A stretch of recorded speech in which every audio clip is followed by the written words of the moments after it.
Атын сонуңған. Күн бүгін орта қаламатағы аэропортқа 9 сулыспаға барата түрден ағас анал специалисулелер. Манна рейстері полярные авиалинии тені Якутия компания толырар. Александра Хабытчарова салгыр. Орта Халама района Жокускай квараттан үйәнен балтараты 1 километр тейітші тұрар. Манна сырыны аэропорты севера Орта Халаматағы филиалы түрілді.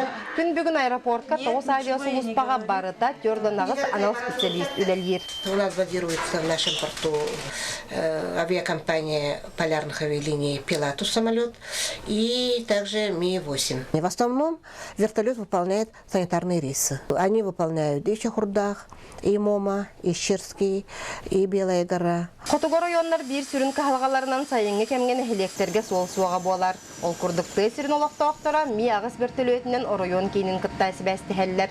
Онуға әтті оны сыллардақты негазир аэровокзал жәбергенін аяниттар ұрқаттар көрсөлдер. Камера хранения суақ бұл орт тұтылуынағыттан бейгім малдар бұтын күтті төттірі тары сусуғарға тиебі.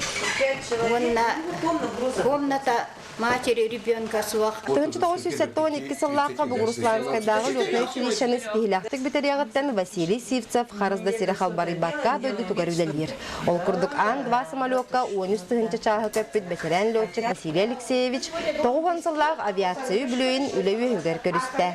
Если авиации Якутии 90 лет, то из них 43 я проработал в этой системе. Мы выполняли полеты по району, так, обслуживали охотников, рыбаков, Колумторг. В общем, здесь работал 5-6 самолетов.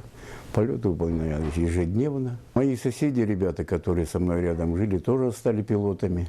Глядя на форму одежды, то да все, на дисциплину. Хотуго районнарга билден турар сыры үйәһеннәнәре бар. Оны хабарырда бирге сөпті бәһәр условия тәриллиягын орта халымалар тоқтағырда бағаралар. Александра Хабытчарова, Саха телевидениеті, Орта халыма.